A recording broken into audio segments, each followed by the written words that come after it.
Hi everybody, my name is Peyton Smith. I'm your social media producer here over at Paizo, and we're here to talk about the world. As you know, I have a lovely gentleman with me today. Would you like to introduce yourself? Hey, how's it going? Nice to meet you, man. How you doing? Pretty good. I'm James Jacobs. I'm the creative director for Pathfinder, for the Pathfinder side of things over at Paizo. Yeah. So one of the things that I've been super excited for, and one of the things I actually got to do recently was actually play some Pathfinder 2nd Edition on Friday. I think with Eric Mona, he was running us through a thing that I can't say right now. But I remember that going by my office and I want to play. It's like I actually had an extremely good time playing it and everything else. I actually got to execute what we talked about in previous streams of playing my dwarf bard and everything else, and it was phenomenal. We got to experience certain rules that I was happy to deal with, so it was death and dying. Don't worry about that. And it was fantastic and everything else. And chat and once more again, I'd like to thank all of you for coming back over and visiting us here for the countdown to Pathfinder 2nd Edition. Gen Con's really soon as well. So on Friday, by the way, is going to be our last part of these streams, and then hopefully Pathfinder and Starfinder, regular streams will hopefully come back. We just gotta maneuver some people around, gotta make sure everyone's ready. I think a lot of people are probably gonna take a break after Gen Con, so once I get some personnel to actually sit here, we'll be sitting down having an awesome time together talking about all the Starfinder and Pathfinder stuff with you guys. So one of the things we're here to talk about is the world of Pathfinder 2nd Edition. Although obviously not as knowledgeable as you, so this is a good learning opportunity for me, and also a good learning opportunity for chat. Yeah. So, what is the world of Pathfinder 2nd Edition?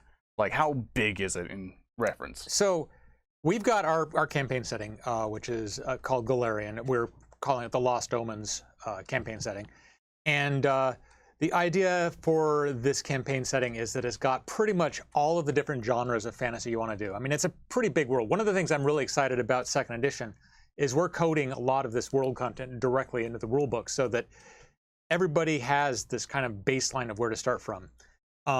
Whether or not you're playing in the Lost Omens campaign setting or you want to make your own campaign setting or something like that, you'll have a shared, starting point. And so we've got actually in the core rulebook, we've got a map of the world for the first time, and it's got a lot of really different locations that you can go to. So it's really, when you think of a fantasy setting, you think of like the knights on horses fighting dragons. You think of like gothic horror, like Dracula and stuff like that. You'll think of like Game of Thrones, Middle Earth, all of this stuff. We wanted all of those different tropes to be something that is available in the setting for people to play with, and that's really, in a nutshell, what the world is. It's big enough to put pretty much any of the stories we want to run with it, and big enough for any stories you want to place in it in your home game. So, and can we show the map? Oh yeah, absolutely. Actually, one thing we can possibly also do is kind of reference where the thing is. Sorry, chap. Yeah. That I think it was at some page 420 was our giant map and everything. Oh else. yeah. It's let's see. Back in there somewhere. Look for that. I got it. For chat. Here is it was switched to it. Here's the giant world that's pretty much showcased inside the map itself. Yeah. Tell me about the continents that's inside of it. So this is the first, we've published sort of a rough map of the world before. This is the first time we've actually gone in and like placed forests and trees, mountains, exact coastlines and stuff like that. It's not going to have like cities or like deep dives into nations and all that. But you can see all of the continents of the world. Up there in the upper middle corner is Avestan, and just below it is Garund.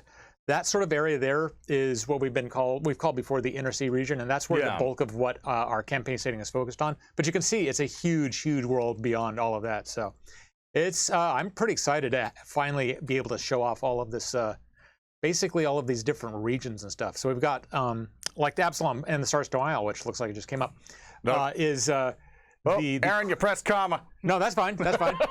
Go ahead and talk about it. When I type. No, it happens. It's a Twitch thing.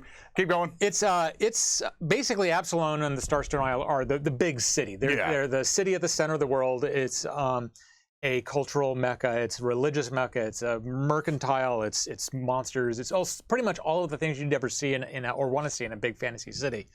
And it's pretty important to the setting. It's where the Pathfinders themselves, which are a group of these sort of explorers and adventurers who have joined together to basically find hidden treasures and ancient secrets and stuff. It's where they're based in. So that's one of the many regions of the campaign setting. One of the things that we're doing new with second edition that I'm pretty pleased with is we're reorganizing. We're taking advantage of the fact that it's a new edition of the game. Yeah. And reorganizing the way we're kind of setting up this region of the Lost Omens campaign setting. The world itself is staying the same. We're not like blowing everything up. There's some changes here and there, but it's in large part the same world that if you played in first edition, it's the same place. But there's, I think, approximately 45, 46 regions, and varying from like, entire jungle terrains or cities or even nations. We're kind of crunching that down into 10 larger regions. Yeah. Absalom and Starstone Isle is one such region. And we've got them all kind of in the core rulebook. Ooh. All broken out into these 10 regions. Like the Broken Lands, for example, is another one that's coming up.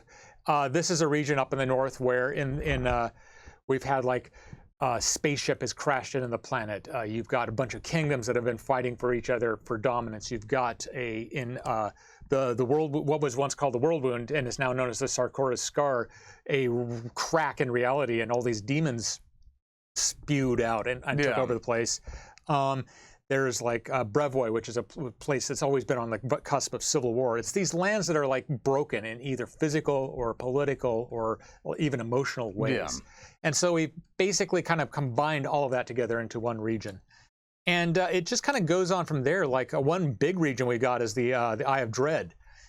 This is right in the center of the continent, surrounding this lake in Carthan. We've got a lot of stuff going on with Tar-Baphon, the Whispering Tyrant. He's one of the big bad guys of this setting.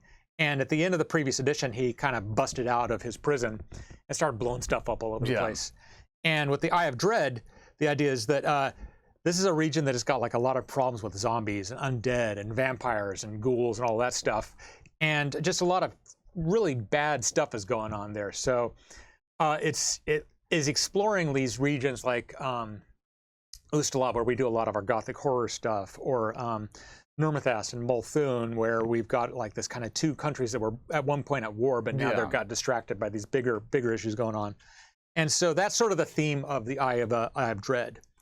And then we just keep going. Like down south of that, we've got the Golden Road, which is an amalgamation of like Egyptian-themed stuff and trade and mercantile stuff in like a lot of desert lands with places like Osirian, Thuvia, where there's a lot of just crazy alchemy type stuff going on, Rahadum. Beyond that, we've got the High Seas. No, that's okay. I can keep up.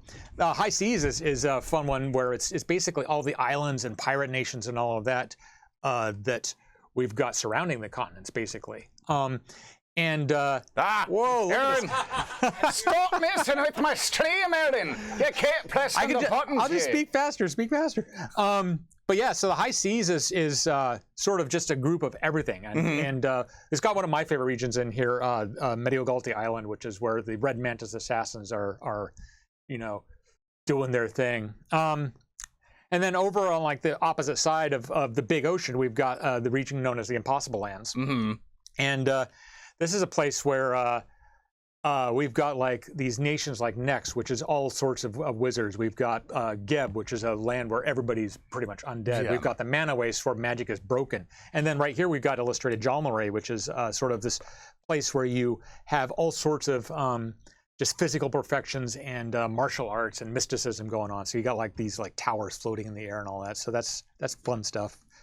We got what else? We got the Mwangi Expanse, which is a giant kind of sprawling jungle, but that's kind of selling it short because it's also all sorts of really cool, like small nation states and city states and all of that.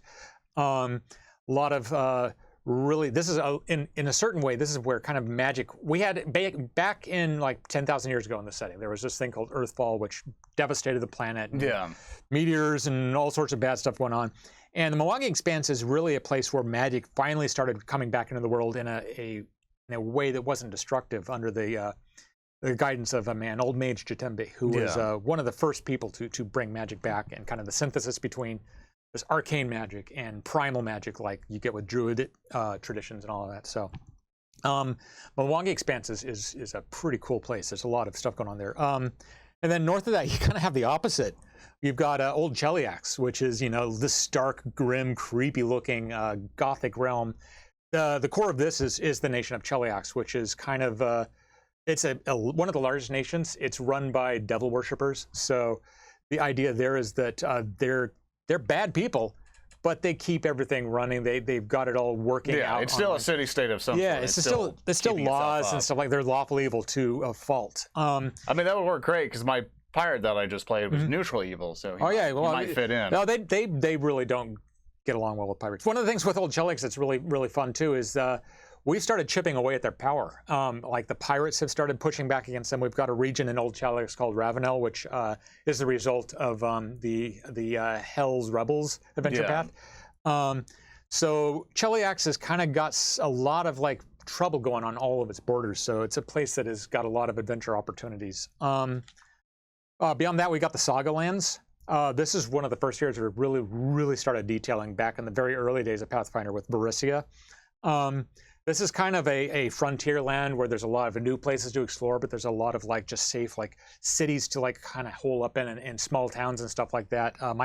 This is my favorite region because this is one where I've been putting a lot of work into. But we've got some new regions here too, like New Thassalon, which is a result of the Rise of the Rune Lords, Return of the Rune Lords series, with this new nation of really powerful wizards that are kind of growing up in the mountains. And then the last region we've got is the Shining Kingdoms. And this is kind of like at the very center of Avestan, sort of. But this is like kind of places like Andron and Taldor and the Five Kings Mountains and Kiona. This is kind of like your really sort of classic European fantasy section with elves and dwarves and knights on horses and dragons and stuff like that. Something a lot of people will be familiar with, basically. Yeah, I mean, well, depending upon what you've grown up reading or watching, all that will be different things that you're familiar with. But yeah.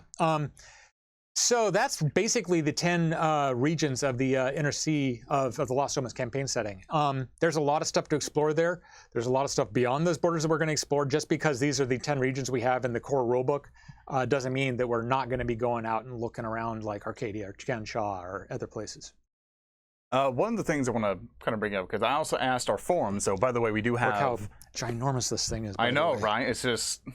How many pages then? Like 600 something pages? 3 billion! One of the things that I asked our community to do on our official forums is to basically ask us some questions and stuff. Don't worry, I'm still going to take questions from chat, but I'm going to try to reserve those closer in to the end of it. And also, for those of you worried about giveaways and stuff like that, don't worry, I got you a nice pack today. Nice. And be here tomorrow because I got permission to do some stuff. So they might want to show for not tomorrow, Friday. Friday I have permission to do Well, if they watch this tomorrow, it'll be accurate. Well, there'll still be Oblivion Oath, but still, it's watch anyway. All right. We encourage you to be here because you never know what might happen. Yep. So one of the things asked in the forums is pretty much ask you some questions and stuff like that. And I encourage you, when I come to do these in the future, I like to get you guys more involved in this process by asking stuff more on their forums and stuff like that. But Twitch is still involved in this. So one of the things from Arinda's Lionheart, what was the thing you consider the most exciting change to the world of Golarion and why? So there's a lot to choose from. I think, oh man, I think my favorite change to what we've been able, so let me back up a little bit. We really didn't want to change too much with Golarion because we're really proud of what we've been doing over the last 10, 12 years or whatever it is. It's been a long time. And a lot of people really are invested in the storylines and all that. So we didn't want to change too much. What we basically decided to do was look at the previous editions, adventure paths, and adventures we published, and Pathfinder Society storylines, and kind of codify them into the last 10 years. So that's basically what's moved things forward. And I think of all of those, my favorite change is probably stuff to do with New Thassalon and Nocticula, which is this new nation of kind of ruled by these two bickering rune lords. One of them is bad and one of them is not quite as bad. And I don't want to spoil too much for people that are still playing through Rise of the Rune Lords and Return of the Rune Lords. But that basically takes this legacy from first edition that we've had as like this kind of lurking menace in the background in the form of Thassalon, this ancient empire of evil wizards, and Nocticula, who was a demon lord of like assassins and succubi and stuff like that. And going forward, they're transitioning into a more interesting format where it's like New Thassalon is opening its borders and accepting in like exiles and people who have been ostracized or whatever. It's basically a chaotic neutral nation. So it's not necessarily a safe place to go, but it's not a horrible place to be. So it's a great place for like characters to come from or to go adventure in. And having Nocticula ascend from being a demon lord into a full deity of like artists and exiles and midnight is something that I think adds a really cool sort of story character development that I've been eager to see play out. So for people who kind of getting a little bit late into the stream and stuff like that, and first to kind of backpedal a tiny bit, is this still the same world as first edition Pathfinder? Yeah, absolutely is. One of the goals I kept hammering when we were working on these rules is, as different as these rules are, and how they handle like how you cast spells or how you stab orcs in the neck with a knife or whatever you want to do. I wanted it to be invisible in world. So if the character's in the world of Golarion, they won't notice that editions change. They just know yesterday was yesterday and tomorrow's tomorrow. Yeah. And so it's the same planet, the same world. All of the stories we told in first edition could be things we tell in second edition. We'll probably do sequels to previous adventures. Yeah. And just as you said, the world is still called Golarion still. Nothing really changed there. Yeah, no changes. Okay. And further on from there, so one of the things that I've done, because for my personal campaigns that I've run in the past and stuff, I always would, kind of make my own worlds and stuff like that. But say, for example, if I wanted to use our world setting here, would I be able to adapt majority of my stuff to this new world? Would it be able to facilitate a lot of people's ideas? Oh, absolutely. The whole point of a published campaign setting is to provide a GM with basically everything they need to run an entire game. Yeah. And, it takes a lot of work running a game and all of that. And a lot of game masters, they have just basically the time that they have set aside to actually play. They don't have time to spend a lot of world creation stuff, but others do. And Golarion's modular nature is such that you can, like say you're not a fan of, say you're not a fan of devil worship in your game. Yeah. You could take all of Cheliax and just pull that out, use that map and rebuild however you want it to rebuild. And put whatever you want in there. It's really intended to be a super modular setup. Like that's why all of our nations have these really strong different themes. Yeah. You find one you don't like, you can replace with something you do like. You can do the exact opposite, where if you're running something in your home game or some other setting or whatever, and you say you're a huge fan of devil worship. I know you're out there. One of you are. But you could just take Cheliax and put it into your setting of choice, just transplant it right out, and it should go pretty well. Yeah. So let's see further on here. So pretty much you can still have unique experience, as you said, and try to find the right way to say this. So any story that I want to tell, because one of the things that I kind of did in the previous story, like say for example, there's undead is usually kind of affiliated for they're evil, you must destroy. Yep. But I like putting twists to my stories. Right. So say, for example, what if the undead weren't evil? Yeah. What if they still retain their memories and stuff and just try to live undead lives like normal? Would that be something I could facilitate into the world? Well, again, anything you want to do in your game is open territory, really. There's certainly all sorts of places you could do something like an undead, or Geb comes to mind. It's a place that is an entire nation where it's ruled by a ghost and all of the people living there are evil. In the setting itself, they're all undead, they're all evil. We do have non-evil undead, but my personal philosophy on that is you look at pretty much all of the stories about zombies and mummies and vampires and ghosts and all of that stuff. The vast majority of them are horror or tragedies, and it makes those stories, I think, more compelling when they're evil. If you want to do something when they're not necessarily evil, and you maybe want a good ghost or something like that, like the Changeling has a ghost that is trying to get revenge on being murdered and all that, or something like that. you can certainly do that, and there's absolutely room in Galarian to cover those tales. It's pretty open. The thing that I think a lot of people maybe get confused by is that just because we publish it doesn't mean it has to be that way in your game. Yeah. We publish setting material because, it's out there to inspire people. When I was growing up and playing role-playing games, I just did deep dives into adventures and setting stuff, and that really helped build my imagination. And a lot of that imagination I then returned back into Galarian. And so we've got to basically pick and choose what stories we want to tell. We put those out there. If they do their job, they inspire you to play stories, whether you're playing the stories we tell or you're playing your own stories that are inspired by what we've produced. One of the questions we got from Chad here is, and I don't know if you can answer it or not. How would I mean, I don't know. I don't know I'm still new, so I'm still trying to make sure I'm not going to someone else's territory on this one. But how would a GM reconcile the old adventure paths having taken place if I want to convert an old adventure path and run it in 2nd edition? So there's a couple of ways I think you could do that. You could either present it as like a historical piece and say, like, back in the old days, this happened, and then you play it. Yeah. You could certainly adjust your setting to say that the events of this adventure path just haven't occurred yet. And the addition, I'm sorry to interrupt, but in addition to his question was, but then has it already affected the lore while we are running it? But I think you're already still addressing it. Yeah, what lore you have in your game as a GM is your choice. You don't have to basically, if we put it in a book, it doesn't mean we override your choice as GMs. But I mean, you look at something like that Stephen King story, It, which is a pretty huge deal and something I'm really excited to look forward to.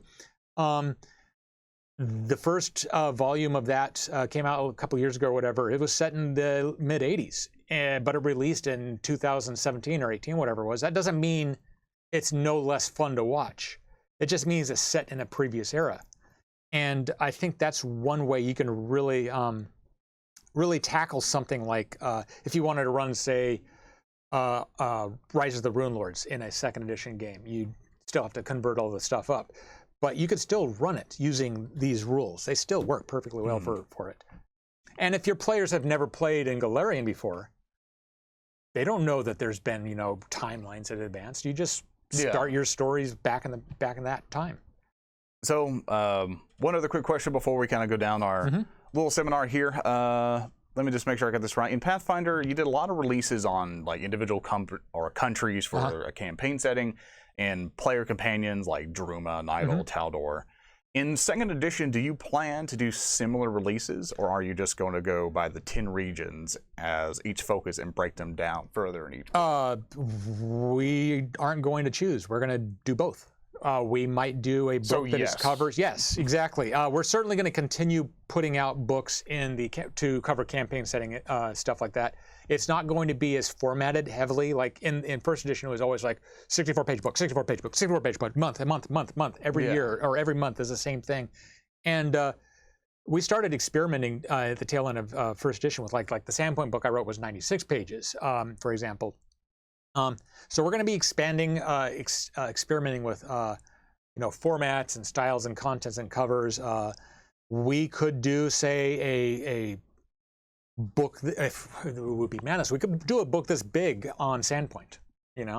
My original outline for the Sandpoint novel setting was 320 pages. Yeah, and I had a lot of trouble fitting everything I wanted to say about Sandpoint into that book. That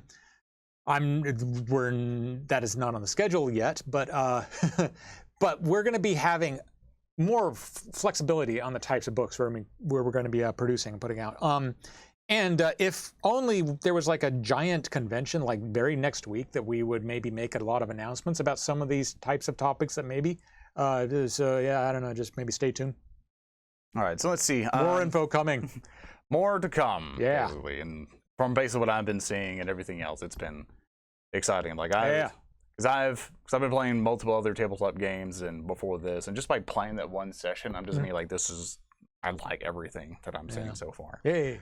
So one thing I want to talk about, as we were talking about Adventure Pass, I want to kind of explain the chat and to other people watching, for those who don't know or might be new to everything that we do. What is an adventure path for us? Like, what is its definition to somebody who's new trying to get into all this? So the main concept of the Pathfinder game is that you're playing heroes, you're playing villains, you're playing characters, and they start like at the lowest tier of their power, where they're just they can barely attack with a sword and they know one spell at their first level.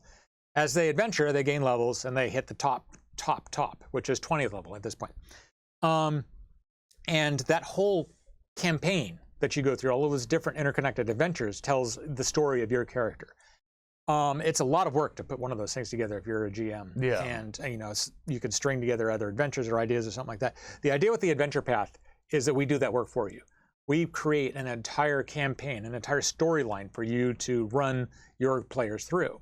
I think those are like from 1 to max level, pretty much, right? In first edition, the laws of time and space and the fact that we only had a certain number of pages to put stuff in there meant that we really had a hard time getting to max level. We did it a couple of times, but normally we get to about 17th level. With second edition, we're basically designed this game so that we can do a full first to 20th level adventure in those 6 parts. So that's the plan going forward, is that every adventure path will take you to 20th level.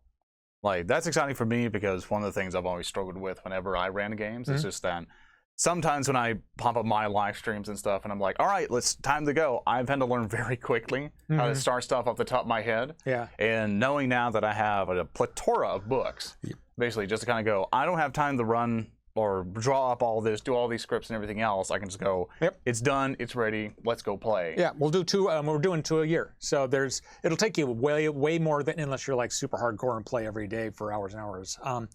Most people, it'll take you more than a year to play out an adventure path. And so since we're putting 2 out a year, there's going to be multiple choices for people to choose from. Like the first one we got coming out with second edition is Age of Ashes. Age of Ashes is a adventure path where there's basically a conspiracy involving a very powerful dragon. Yeah. And do we have a world famous author? That one, or was it somebody else that we did? Some of them we did. All of the authors in Age of Ashes are in-house at Paizo, because when we were writing this adventure, we were the only ones that had the rules. But I apologize for interrupting you. Oh yeah, no worries. So that one is launching at Gen Con. And going forward, they're going to run from July to December, January to June, July to December. So they're all going to be contained in the same year, these 2 yearly adventure paths. Age of Ashes is the first time we've really done a full focus on dragons as a theme for an adventure path, something people have been wanting us to do for a long time. And it took us a while to figure out basically how to do it, because one of the tricky things with dragons is the story of you going to the dragon's lair and defeating it and taking its stuff. That's great. That's fun. You can't do that as the plot of 6 adventures in a row gets repetitive. So we figured out a way to kind of like mix that up a little bit. Yeah.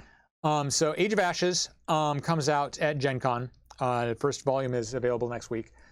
And then after that, next year in January, we're starting right into another one called Extinction Curse, which is we'll have a lot more to talk about that at Gen Con. But the basic idea there is that there's a nefarious something going on the Isle of Kortos that is causing environmental complexities and disasters and troubles and all of that.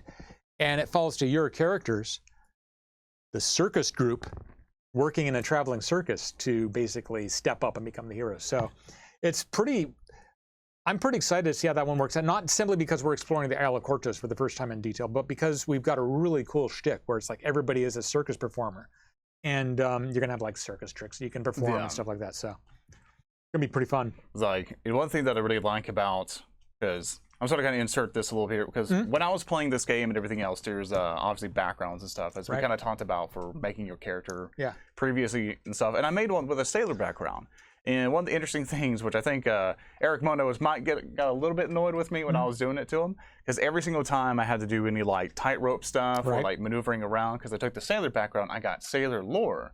So one of the things I like to do is just kind of go like, oh, I've been a sailor and everything else, and I know all this sailor stuff, so obviously I should be able to know how to go across ropes, or how to deal with the ship, or how to deal with crates and stuff like that. So that's one thing I love about this book. And a couple of things that brings to my head that I really like about what we're doing with second edition. First of them is the backgrounds. Yes.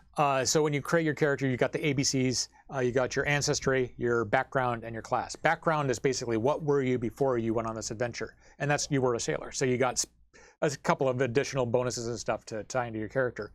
For adventure paths, we're going to be able to do a lot more in depth there. Your backgrounds that you choose through an adventure path player's guide will automatically make you appropriate and thematically tied to that adventure path without giving you, spoilers as to what's going on. So that's going to be something really neat. And I hope that we can. The first ones we got coming out in the Age of Ashes player's guide are pretty standard in the way they're treated, but I'd love to start experimenting with like what sort of things they can give you and all of that. The other thing that you mentioned is lore, the sailor lore skill, and this is kind of diverging a little bit away from the world and into the rules, but I don't think people mind too much about those rules. By refocusing the knowledge skills into lores, they're a lot more specific, but they're a lot more flexible. Flexible, yeah.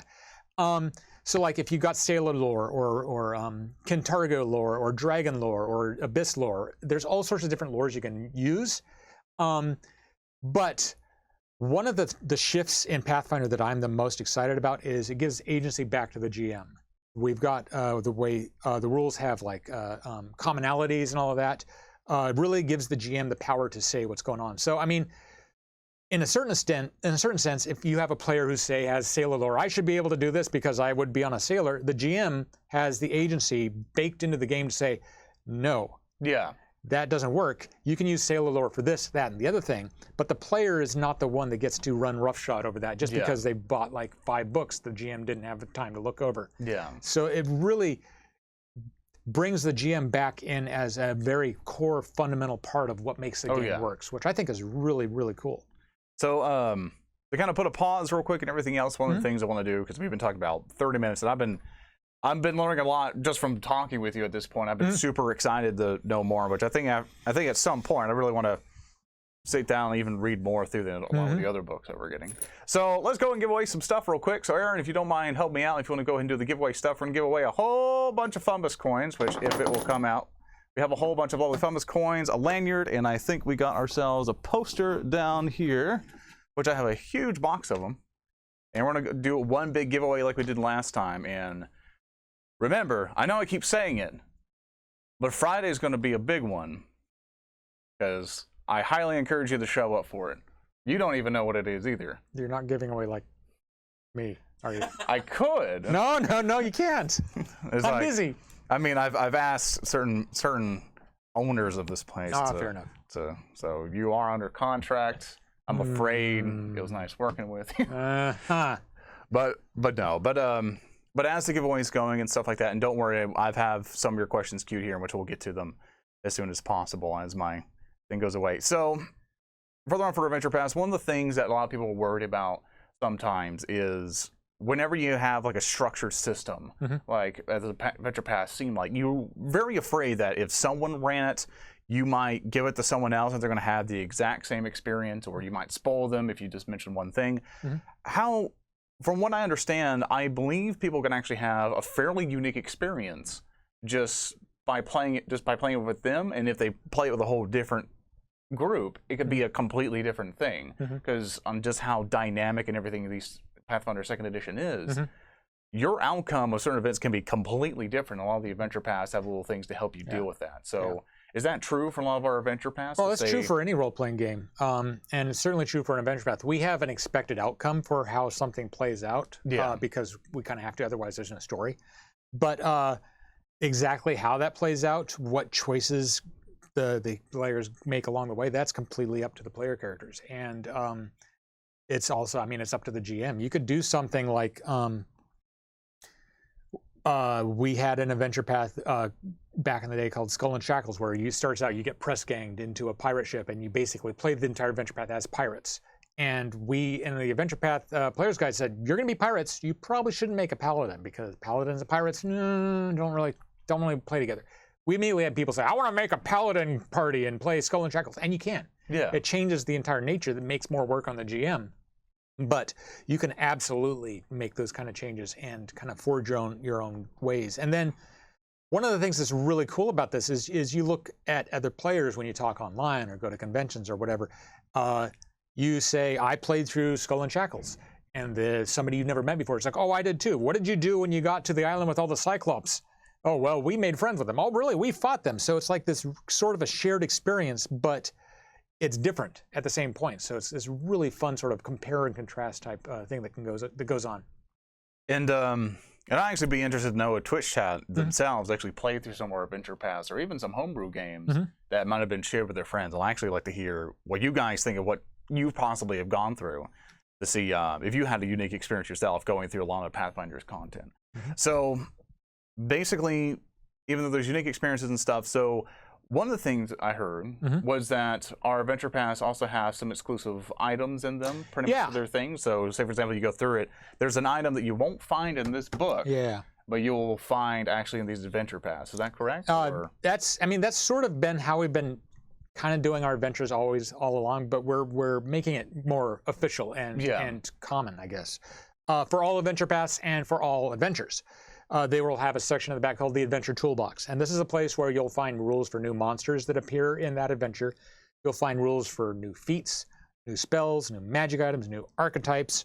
I mean, in theory, you could find new classes. You could find new anything. Any rule content can appear in an Adventure Toolbox. And they will be rules that are specifically meant to support play, storyline, events in that adventure, along with rewards and so forth. So, I mean, the easy way is like you play through a haunted house adventure.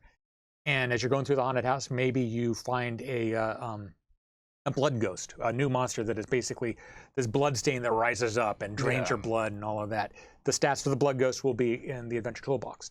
But maybe when you like defeat the blood ghost, you like find the diary of the person that turned into it, and it was a wizard who was doing all sorts of weird necromancy stuff. And it's like trying to find the power of blood and absorb blood powers and all of that. And that book, you could study it, and your characters might learn, you know, some like blood draining feats, or even a new archetype, like maybe a blood mage or something like that. And the idea there is that you would play through these adventures and earn these like custom designed, you know, prizes, treasures, spells, whatever. And when you are through an adventure, somebody could look at your character and say, "Oh, you must have been on the Blood House of the Haunted Hill or whatever you know, because you've got the Blood Mage archetype, you've got this old creepy helmet that you found in the cellar, you know, that's like got vampire fangs on it and stuff like that." And it takes it puts them, I guess, the magic of discovery and organic character growth back into the game, rather than the idea of like everything we publish suddenly is for sale in every single store on the planet. It makes you have to basically earn your treasures to a certain extent. Now that said, all of this stuff is up to the GM whether or not you want to put it in there. If it's uncommon or rare, if you were reading through an adventure path and you're like, "Oh, that blood helm is pretty rad." No matter what, it's still your game. It's like those are for sale anywhere. So it's up to the GM. So one quick thing, if Aaron, you want to go ahead and end the giveaway and pick us a winner so we can see who got all this awesome stuff here. And let's see who won. C-Note271, you've won, man. So everyone knows how these giveaways work, by the way, and so you know how you've received your stuff. Basically, make sure. And Aaron, you can go ahead and just type it to me if you got his name and stuff, so we can get his name correct. You can just send it to me over Teamwork and stuff. That basically, make sure you have whispers enabled in Twitch. If you don't know how to do that, a quick Google search will kind of give you good instructions to go through your settings and enable that. I'll whisper you first, and then through that, I'll get your email, so then we can then get your information. Then I get to go to our awesome, amazing customer service department, and then say, "Hey, let's go ahead and get this guy some awesome stuff." Hey. So that's pretty much how that's going to go. So one quick thing, before we go off a lot of Twitch questions and stuff, because Aaron's been doing an amazing job over there, really helping me out, queuing up a lot of your questions so we can ask you a whole bunch of stuff, just like it's an interrogation. That would you like to touch on what Lost Omens mean for Pathfinder 2nd Edition? Would you like to elaborate more? For people who don't understand what that means. We've struggled pretty much through 1st edition with like what to call our campaign setting. We've called it the Inner Sea region. We've called it Galarian. We've called it the Pathfinder setting. None of those really work too well. Inner Sea is really kind of, I don't want to use the word generic, but that's kind of the right word. Galarian is a nonsense word that if you say, "I play on Galarian," someone's like, "Excuse me?" I was like, "What?" But with Lost Omens, that's something that's been part of the setting all along. We've got the history of our campaign setting. It goes back 10,000 plus years, and they're broken into these different ages, like the Age of Darkness, the Age of Enthronement, the Age of Enlightenment, and whatever. The current one is the Age of Lost Omens, and it's called that because at the start of this age, which is about 120 or so years in the past right now, one of the more important deities of the setting, Eridan, who is the god of humanity and destiny, was supposed to come back and usher everything into a new golden age, and instead he died. And that's the big mystery of the setting. We're never going to say how he died, whether he was murdered, whether he was killed, whether he slipped in the bathtub 47 times. But since he died instead of coming back, that sort of meant that destiny and prophecy in particular is not something you can trust. You see that in a lot of role-playing, not role-playing, but fantasy storylines where you see a prophecy telling sort of like, on the fourth moon, the red sun will rise in the west, and the dragons will breathe ice into their souls, and all that stuff. That doesn't work in an RPG, I don't think, because once you drop a prophecy into your game, the players are like, I'm not going to let that happen, and they're going to do everything they can to move against it, because players hate being told what to do. And so we basically kind of ditched that whole concept and call it the Age of Lost Omens going forward, because omens are lost. Prophecy is gone, is dead. Lost Omens basically means it's a fantasy setting that the creators of the setting no longer have control of, because your characters are the main characters now, not something we came up with. So we decided Lost Omens would make a really, a great name for the campaign setting. And anybody on the street, Lost Omens, that immediately, like, why are they lost? What kind of omens were they? It's sort of a hook that gets you right away. And do you know what stuff for Lost Omens is coming out soon that you can talk about? Yeah. We've got, I don't think we're going to be able to have it at Gen Con, is the Lost Omens World Guide. That's kind of the update of the setting, like how it's changed over the last 10 years in world. It's got a lot of like expanded looks on just all sorts of regional information, along with a lot of backgrounds for your characters. To, like, if you say my character's from Nadal, or my character's from Sandpoint, or my character's from Kyonan, there's going to be backgrounds that tie you to those locations in the Lost Omens World Guide. Coming out a couple months after that, we've got the Lost Omens Character Guide, which delves deep into the idea of your character's ancestries. It's got some new ancestries in there. It's also got some organizations, 5 really key organizations that you can play with. So kind of like the first one is basically the campaign setting of where you are. The next one is kind of like who you are. And then the third one is something we've talked a little bit about. I believe we've mentioned it, but it's basically got a lot of deity stuff in it. We're going to have a lot more information about that going forward. And one of the questions that I saw on Twitch was, did the deities change at all, or are they all the core 20 deities are still the same. Some of the deities, like I mentioned earlier in the stream, Nocticula has gone from being a demon lord into a full-fledged goddess. There's the deities, but in large part, the deities, if you have like a first edition book like Inner Sea Gods, which has all sorts of information about deities and stuff like that, still works. And now we're going to start going into more on the questions. Okay. So we can go ahead and interrogate you real quick. Yeah, bring it. Will the Adventure Path related monsters or items be released in a separate book at one point? Yeah, probably. I mean, you saw that with first edition. We'd in the very, very first Burnt Offerings adventure, we had a monster called the Goblin Dog. Brand new monster, nobody had ever seen it before. That eventually showed up in a hardcover bestiary. So we'll definitely see some of the things that we do in Adventure Paths that people really like or really gravitate to, or we really like, will then be relive again inside a hardcover or something like that. For the first like 6 months, you're going to see the reverse of that. With the bestiary, we don't have the bestiary handy, but the bestiary is 360 pages. There's a lot of monsters in there, but there's not nearly enough. I should have my bestiary. Aaron, can you have my bestiary? We can show the book because I actually just finally got mine. So bestiary. So we've got all sorts of like monsters in here. I'll do that real quick, and people can like try to screenshot things and so anyway. Enhance. There's a lot of monsters in here, but there's not enough. Yeah.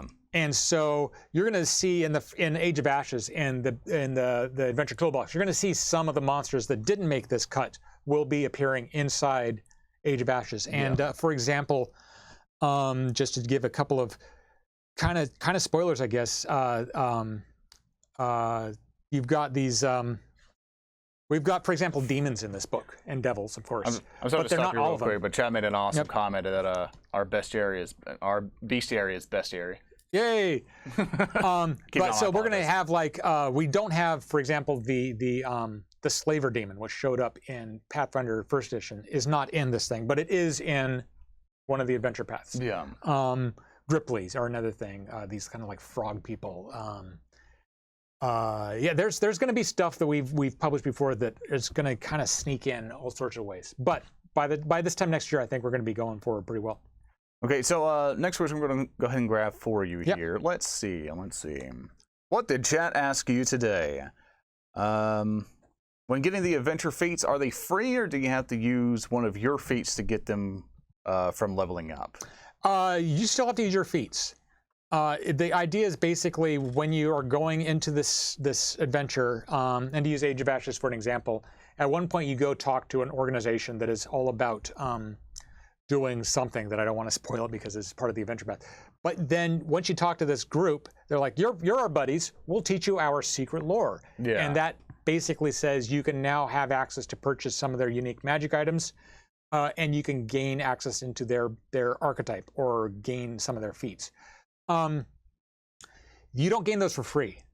The game still is structured so that your character has to spend their resources to pick feats and spells and all that the same way. But the game also has built-in rules for retraining, so that if you, say, find a really cool feat that you really wanted that would have been nice to, you're 7th level and you find a great 2nd level feat, there are rules that allow you to retrain and to basically drop a feat that you no longer want and gain that new one. So another question, will the Lost Omens World Guide have information about like mage or bard schools, or Not just, really. Just Maga? I struggle with this name. Magambia. Okay. It'll have some information about it. The Lost Omens World Guide is really a lot more about giving you kind of flavor information and updating the world. Most of the rules content in there is in the form of backgrounds. There's not enough room to go deep dive into like stuff about the Magambia or other wizard school or magic school topics, but we'll get to those eventually. All right, let's see if we can grab ourselves another question from chat that we have nicely queued up here. Aaron, also, by the way, you've been doing an amazing job, by the way, helping me get these questions. Aaron. Kind of filtering them just a little bit more. Will we see regional subtypes of the races expanded upon, like Arctic elves, for example? Yes. Yes? Okay. Yes. And as... Why do you got to go offline now? While you're going offline and catching up. Again, we can't put everything into every book. So if you don't see it in, say, the Lost Omens character guide will have a lot. That's a big book where we're starting to do deep dives in ancestries, and you'll see some of these ancestries get like the Snowcaster elves, and those sort of things are starting to pop in there. Are there any new mysteries that you would like to kind of tease on? Always, yeah. I mean. One of my philosophies is that whenever I take a mystery that we put into an adventure and explain what's going on there, is I put 2 more in so that we don't run out. Yeah. One of the ones that I put into my chapter in Doomsday Dawn, the playtest adventure, talked about this sort of creepy hooded figure called the Ashen Man, sort of a harbinger of an apocalypse that has yet to occur. And he's set up in Doomsday Dawn sort of as like he's here to like kind of about the current one, but that's not really true, because he's like, this one isn't the apocalypse I'm looking forward to. This is just like a preview.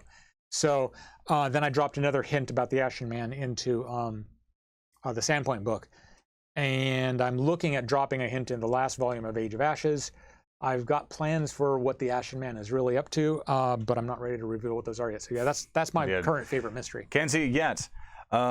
Let's see, as someone that is pretty much Galarian illiterate, how well do adventure paths like Age of Ashes present me with the info about the setting so I can get an authentic Galarian experience? It's now Lost World, or Lost Omens. Yeah, we really try to keep the adventure path self-contained so that everything you need to know to run that adventure is in that book. Yeah. It's not always possible. A lot of times, like we'll see in Age of Ashes, part 5 takes place in the city of Katapesh, for example, a large part. We've already published an entire book about Katapesh, and we didn't have room to put all of those, information about Katapesh into the adventure, but the parts that are important, we've contextualized in the adventure so that if you are just reading through, it'll still work fine. Basically, the idea is if you stay on track of the adventure, you'll have all the information you need. But if you want to expand out and like make it your own or something like that, it'll help to look at previous information. So we're gonna go and take one of skimming off from Twitch a little bit. Go back to our forum questions real quick, because these amazing people have been gracious enough to kind of come down and help us here. Hey. How closely is the world chronologically / story / development going to be? Let me rephrase this. How closely is the world, either chronologically, story, or development-wise, going to be tied to the 2nd edition version of the Pathfinder Society? Are there stories that you feel that would be excellent to resolve within a Pathfinder Society scenario? Are you going to write any society scenarios? So a bunch of questions in there. I personally am not going to be writing any society scenarios anytime soon. Okay. I got other stuff going on. I'm new, so it's the wrong person to address. No worries. The Pathfinder Society is its own campaign. It's got its own continuity and everything like that. And we're going to keep exploring that continuity. And a lot of those elements will kind of, either come out of stuff we're doing in the campaign setting or go back and inform it. Yeah. For example, a lot of the stuff we did with the Pathfinder Society in 1st edition is now hard-boiled into the setting, with the Lost Omens setting. But it's not going to be something, just like we're not going to assume every adventure path takes place in 1st edition. They're still going to happen, but we're probably not going to. I guess a better way to say that is if we set an adventure in 2nd edition in the town of Magnamar, and it's got a lot of big changing, sweeping things, like maybe a section of the town burns down or whatever. We know what we're going to be publishing in the future, and so we'll either specifically choose storylines that we want to expand upon further, or know that we're never going to expand upon further. Yeah. So that's sort of a weird kind of rambling answer, but the basic idea is yes, things are planned. Basically. Things are planned. Things that we publish will continue to move the timeline forward, but we're going to try to keep them compartmentalized enough so that you don't have to read everything we publish in order to join the fun like 5 years from now. And just to make sure that I remember, because I think you told me this before, that pretty much the storyline right now for 2nd edition is just 1 year ahead. Is that correct, or am I wrong on that one? It's always kind of been this basic idea that if we publish an adventure in this year, that it takes place in the corresponding year in the world. But it's tricky because you get an adventure path like, say, Shattered Star, which is just a lot of dungeon crawling stuff. Yeah. You could burn through a lot of those things like pretty quickly.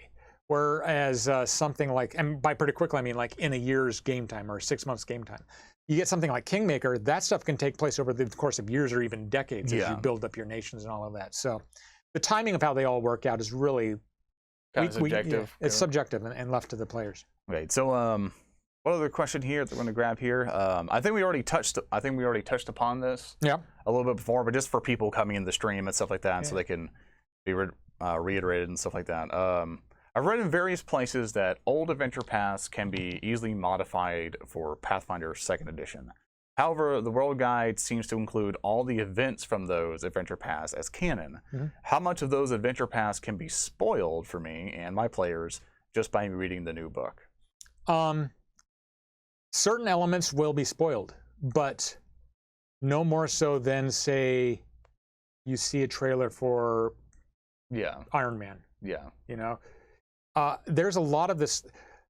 There's this culture of GMs trying to shelter the players from any information at all, and I think that damages the game, because if your players don't know what is out there, they're not going to be interested in what's going on. And so, if a player reads the section on the Sagalands and reads about how, for example, Runelord Sorshan and Runelord Belimarius now rule New Thassalon, and there's nothing in there that specifically tells them how that necessarily comes to, the storyline of how that happened is not in there. The results are in there. And I don't think it's any different, really, than, say, being able to enjoy a novelization or a movie version of a novel you've read already, or a movie of, look at Gangs of New York came out. That's all based on real-world historical, or Titanic. These are movies that are based on events that have already happened, but they're still entertaining to play through. And We're still going to be doing new content, so if you want stuff that your players just have no idea what's going on, that's fine. If you want to run something that they have like an idea that's going on, that's fine too. You can even just change one or two things, and if you just change one person's name, suddenly people who have looked at that before will be thrown off. So, I have another chat question here. What's your favorite deity?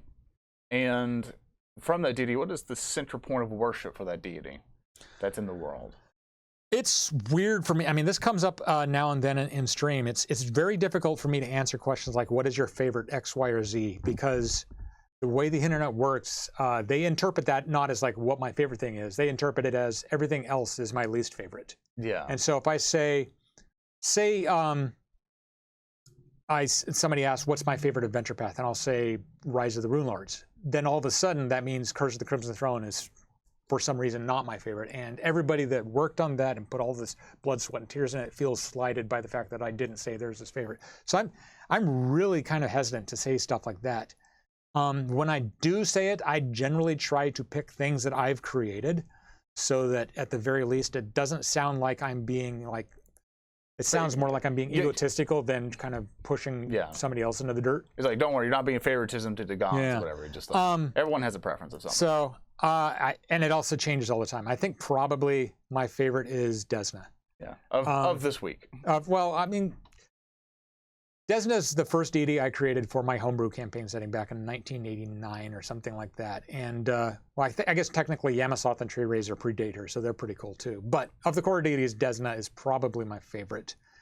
I just really like the idea of this kind of alien goddess who looks like just friendly and nice and, you know, butterfly wings and is like kind of whimsical, but is not necessarily human.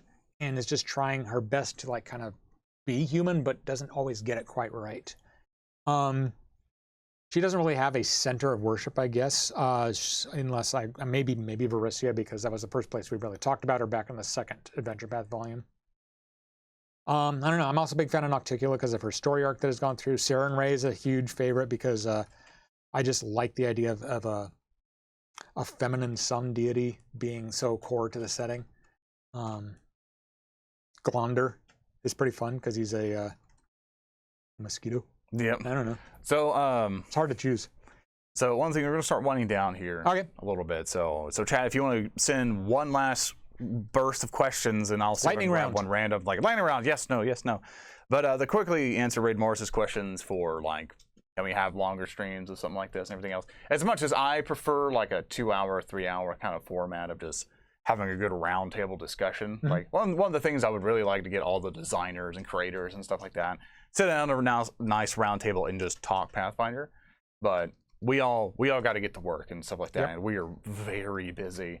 Like as soon as I got here, I'm like, oh gosh, we need to get all this done as quick as possible because we've been, everyone's been swamped, especially with Gen Con and everything. Especially with launching a new edition. Yeah. And also there are also some very specific questions that people ask about game rules and stuff like that. Don't worry, save those for Friday. Friday we're going to be here with Jason talking about pretty much game mastering, running your game, all that fun stuff. So that'll be a good time to talk about. Also, if you have any monster questions, that'll also be an excellent time to go in for that. So one of the things we're going to do, Aaron, did you find one last question that you think that you really like, or?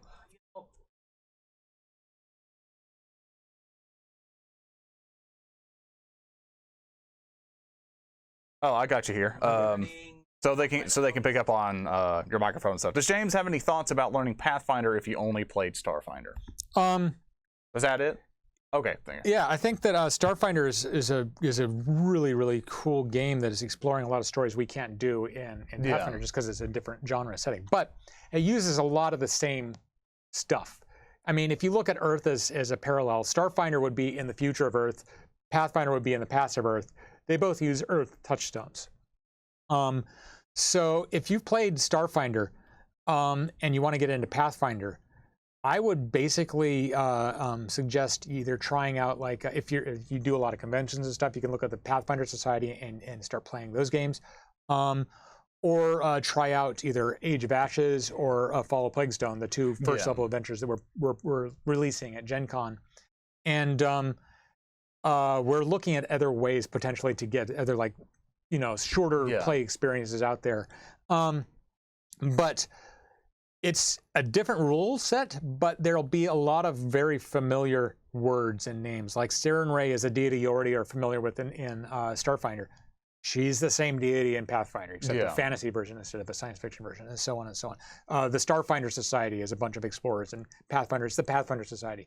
So there's a lot of parallels. I mean, the planets are kind of all the same in Starfinder as they are in Pathfinder, and vice versa. So it's intentionally an easy kind of switch between games. There are in different timelines, so they don't necessarily sync up perfectly.